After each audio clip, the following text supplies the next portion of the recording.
حاتم طائی کی بیٹی ایک جنگ میں غزوے میں قید ہو کے آتی ہے، تو جب حضور کے سامنے قیدی لائے گئے تو اس کے سر سے چادر اتری ہوئی تھی، تو آقا کریم نے اپنی نورانی چادر کمبل نور اس کے سر پہ ڈال دیا۔ تو کسی نے کہا حضور کافرہ ہے، فرمایا بیٹی تو ہے، بیٹی تو ہے۔ اس واقعہ کو حضرت اقبال علیہ رحمہ نے بھی نظم کیا، تو اس کے بعد اقبال خود حضور کی بارگاہ میں جھولی پھیلا کے کھڑے ہو جاتے ہیں اور استغاثہ پیش کرتے ہیں۔ ما ازاں خاتون تیعریاں تریم، پیش اقوام جہاں بے چادریں۔ حضور ہمارے سر تو اس بیٹی سے زیادہ برہنہ ہے، ہم بھی بے چادر ہو گئے ہیں، اس دنیا کے اوپر ہمارے سر پہ بھی رحمت کی چادر ڈال دیجیے۔ آج فلسطین کے بلکتے بچے، روتی مائیں، آہیں اور سسکیاں بھرتے ہوئے مظلوم حضور سے ہی کہہ رہے ہیں۔ اب تو ان کے دنیا کے سارے سہارے ٹوٹ گئے، ضرورت پڑ جائے، حالات ایسے ہو جائیں، اس وقت اللہ امتحان لیتا ہے کہ اب یہ کیا کرتا ہے۔ میرے پاس مال و دولت کی فراوانی ہے، خزانے بھرے ہوئے، اور میرے پورے محلے کا بل ان کی استطاعت سے زیادہ آ گیا، وہ بیچارے بل دیں یا بچوں کا دودھ خریدیں۔ اب امتحان آیا تھا سیٹھ صاحب کا، اب امتحان آیا تھا امیر شہر کا، اب امتحان آیا تھا اس دولت مند کا۔ امام شافعی فرماتے ہیں نقص اموال کا مفہوم یہ ہے، اللہ اب پرکھتا ہے کہ اب یہ تجوریاں کھولتا ہے یا اب یہ موقع سے فائدہ حاصل کر کے مزید دولت اکٹھی کرتا ہے۔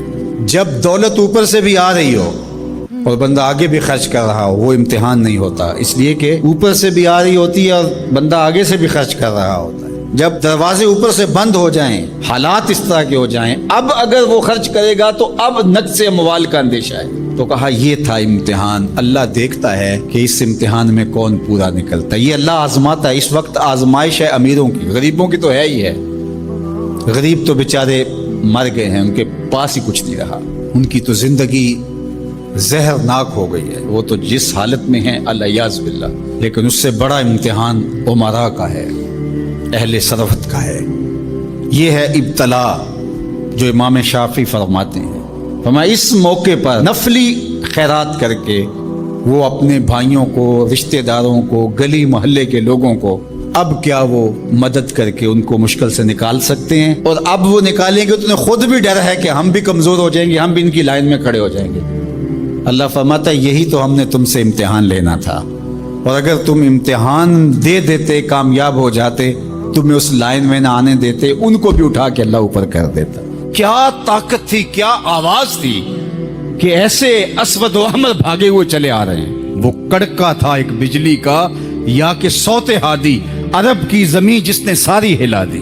اور زمانے نے دیکھا آج 7 ارب کی آبادی میں 1 ارب 70 کروڑ کے قریب مسلمان ہیں۔ جاپان میں سب سے تیزی سے پھیلنے والا مذہب اسلام ہے، یورپ میں سب سے تیزی سے پھیلنے والا مذہب اسلام ہے، بے عمل صحیح، جیسے بھی صحیح، لیکن حضور علیہ الصلوۃ والسلام کا دین پھیلتا چلا جا رہا ہے۔ فرمایا جنت میں کل 120 صفیں ہوں گی، ٹوٹل صفیں جنت کی 120 ہوں گی، 40 صفیں آدم علیہ السلام سے لے کے حضرت عیسیٰ علیہ السلام تک تمام نبیوں کی امتوں کی ہوں گی، 80 صفیں صرف میری امت کی ہوں گی۔ یہ ہے حضور علیہ الصلوۃ والسلام کے پیغام کی آفاقیت، جدھر دیکھو حضور کے دیوانے دکھائی دیتے ہیں۔ اللہ ہمیں توفیق عمل دے۔ اگر ہم سچے، کھرے، سیدھے، دو ٹوک مسلمان بن جائیں تو پوری کائنات ہمارے قدموں تلے ہے، اس لیے کہ ہم محمد عربی کے غلام ہیں۔ حضور کی وجہ سے کفر مٹا، اور حضور کی ذمہ داریوں میں شامل اسلام کا غلبہ کرنا۔ وَالَّذِي أَرْسَلَ رَسُولَهُ بِالْهُدَى وَدِينِ الْحَقِّ لِيُظْهِرَهُ عَلَى الدِّينِ كُلِّهِ۔ حضور علیہ الصلوۃ والسلام کے دین کو تمام ادیان پر غالب کرنا حضور علیہ الصلوۃ والسلام کا دیا ہوا دین اور پیغام ہے۔ اور قرب قیامت میں اتنی دیر تک قیامت نہیں آئے گی جب تک پوری دنیا پر اسلام نہیں پھیل جائے گا، پوری دنیا پر اسلام نہیں پھیل جائے گا، شرق سے لے کر غرب تک، شمال سے لے کے جنوب تک، کائنات کی ایک چھت بھی ایسی نہیں ہوگی جہاں محمد عربی کے نام کا جھنڈا نہیں جھول رہا ہوگا، حضور کے نام کے پھریرے لہرا رہے ہوں گے۔ یہ اللہ کے محبوب کی عظمت ہے، کفر مٹ جائے گا اور ہر طرف اسلام کا بول بالا ہوگا. خلیفۃ المسلمین حضرت امام مہدی کی خلافت علی منہاج النبوہ قائم ہوگی, اسی طریقے پہ قائم ہوگی.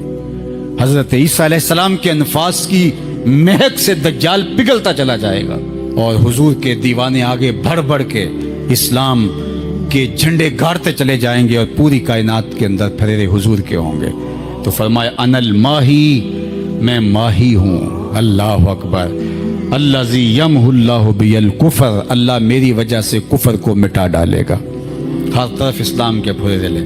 وانا الحاشر الذی یحشر الناس علی قدمی, اور میں حاشر ہوں, اور قیامت کے دن جو ہے وہ لوگ میرے پیچھے پیچھے آئیں گے اور میرے قدموں پہ آئیں گے. فرمایا سب سے پہلے میری قبر کشادہ ہوگی, اور پھر ابو بکر کی قبر, پھر حضرت عمر کی قبر. دائیں ہاتھ میں ابو بکر کا ہاتھ ہوگا, بائیں ہاتھ میں عمر کا ہاتھ ہوگا. ہاکذا نبعث یوم القیامہ, فرمایا قیامت کے دن ہم قبروں سے ایسے ہی اٹھیں گے. اللہ اکبر. کیا شان ہوگی, کیا عظمت ہوگی, کیا رفتوں کے پھریرے ہوں گے. اور پھر حضور حشر میں آئیں گے. اللہ اکبر. پھر حشر میں حضور کا آنا, اور پھر لوگوں کی پناہ بننا, لوگوں کے لیے امان بننا. پیش حق مجدہ شفاعت کا سناتے جائیں گے, آپ روتے جائیں گے, ہم کو ہنساتے جائیں گے. وسعتیں دی ہے خدا نے دامن محبوب کو, جرم کھلتے جائیں گے اور وہ چھپاتے جائیں گے. وَأَنَا الْعَاقِبُ الَّذِي لَيْسَ بَعْدَهُ نَبِيٌّ, اور میں عاقب ہوں. عاقب, اور عاقب وہ ہوتا ہے جس کے بعد کوئی نبی نہیں ہوتا. پس خدا بر ما شریعت ختم کر, بر رسول ما رسالت ختم کر. اللہ نے حضور کے بعد نبوت کا دروازہ بند کر دیا. اب کسی نبی کے آنے کی ضرورت نہیں. تمام انبیاء کی صفات کے جامع حضور علیہ الصلوۃ والسلام کی ذات ستودہ صفات ہیں. حسن یوسف دم عیسیٰ ید بیضا داری, آنچ خوباں ہما دارند تو تنہا داری.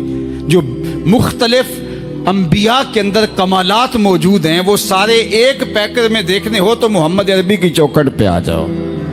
یہاں تمہیں کمال بھی نظر آئے گا, جمال بھی نظر آئے گا, جود و نوال بھی نظر آئے گا, یہاں حسن بھی نظر آئے گا, حلم بھی نظر آئے گا, علم بھی نظر آئے گا, شان و شوکت بھی نظر آئے گی, رحمت بھی نظر آئے گی, اور یہاں ہاتھ میں تلوار پکڑے نبی جہاد فرماتا ہوا بھی دکھائی دے گا. ساری شانیں ایک پیکر کے اندر, ایک وجود کے اندر جو ہے وہ جمع کر دی گئی.